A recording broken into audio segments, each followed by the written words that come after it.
news you don't want to hear on Labor Day. Massive delays at Newark Liberty International Airport. Yeah, such a headache. The FAA says an equipment outage is to blame. Fox 8's Dorothy Geraldino is at Newark talking to fed up travelers. They did cancel the flight.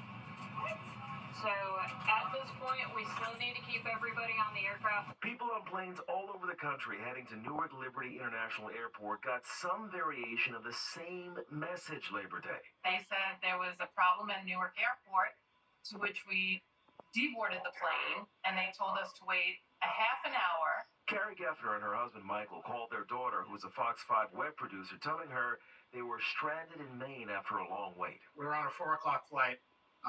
They finally canceled it at 7:30. The Sky Fox video shows planes lined up, ready to go, but standing still. According to FlightAware, hundreds of flights coming into or leaving Newark were delayed. The FAA is blaming the Newark sector radar, saying issues with the system caused gate holes and taxi delays of roughly 2 hours. Shamika Bromwell and her daughter were on one of those planes. I checked in early. I always check in 24 hours, so I was so surprised that we was delayed. It was shocking. Radar helps air traffic control ensure planes keep a safe distance from each other during landing and takeoff. The airport implemented a traffic management program, which essentially means they're spacing out flight landings in order to deal with reduced capacity that was caused by these equipment outages. Shamika says she's not letting these radar issues cast a shadow on what's been a great vacation for her family. You have a good time? Always. We always go to Jamaica. We always have a good time, Mother. Here you go, Mother. You always have a good time? Yes. At Newark Liberty International Airport, Duarte Geraldino, Fox 5 News. A woman's taking legal action against the Long Island Railroad, claiming the transit agency failed to protect her from a man who threw her off a train. Jennifer Summers says in July, on her way home from work, a belligerent passenger pulled an emergency handle to open the train's doors, then pushed her from a moving car. She tore her meniscus and says she now suffers constant migraines and is going to physical therapy for neck, shoulder, and hip pain. She says the MTA is more concerned about on-time performance than the safety of its passengers. Her attorney filed a notice of claim on her behalf, seeking $1 million.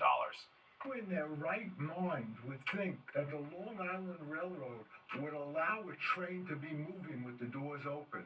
It makes no sense. There was no flashing lights. There was no alarm when this door went off. There was nothing.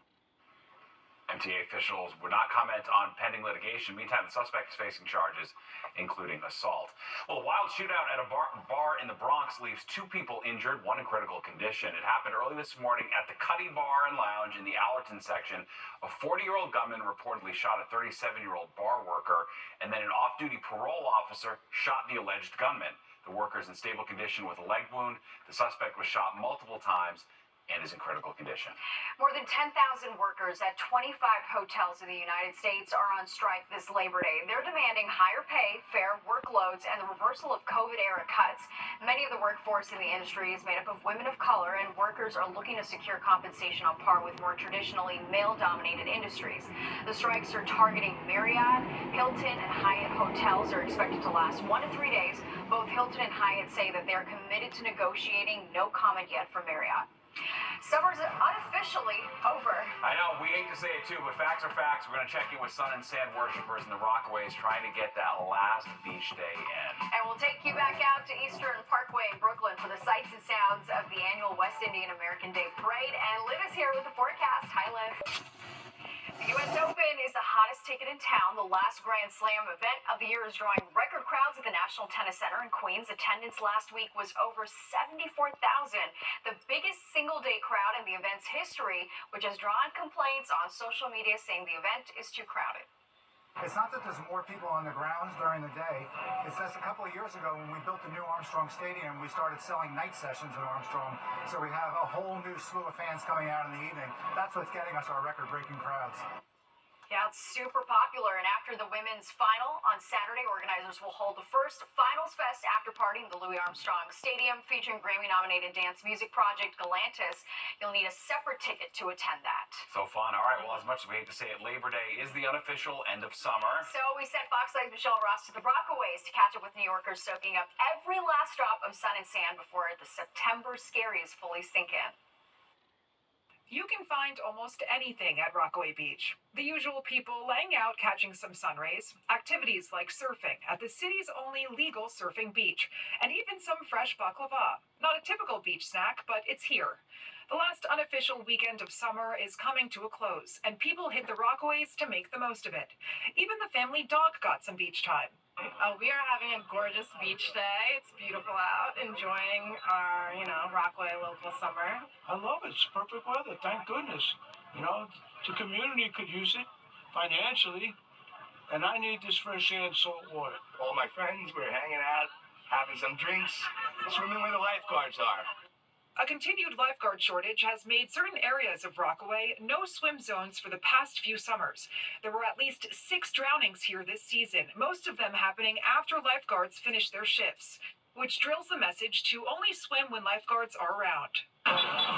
The Beach 97th Street concessions give hundreds of visitors plenty of food and drink options. Cool down with some Peruvian ceviche from La Cevicheria, or a frozen drink from the Sand Shark Bar. It's getting pretty busy for the last day of summer. I mean, I had a great summer. It was one of the best summers of my life. And you never know. You may just meet the love of your life in Rockaway. Beautiful out. It's a beautiful. It's a great. We met here actually. Yeah, it's Labor Day weekend. It's beautiful out. Yeah. We used to be lifeguards here together. Yeah. That's where we met, and we're here 11 years later. And if you weren't able to make it out to any of the city's beaches on this Labor Day, you have until Sunday, September 8th. That's when lifeguards are on duty until. Now, when it comes to the city's Olympic and intermediate-sized pools, you also have until the 8th. Reporting on Rockaway Beach, Michelle Ross, Fox 5 News. Safe to say she had the poem assignment of the day? Yeah, there you go. Nice. You still got another week or so. All right, well, a 12-year-old boy. The sky's the limit for Dashiell Pry West. The 12-year-old just set a world record for building a 50-foot tall magnetic tile tower in Hackensack, New Jersey. Dashiell had some help from a couple of volunteer architects and a 60-foot boom lift. He suffers from childhood chronic kidney disease and is on a mission to build awareness about it. Very nice. So cool. And stay tuned, a Fox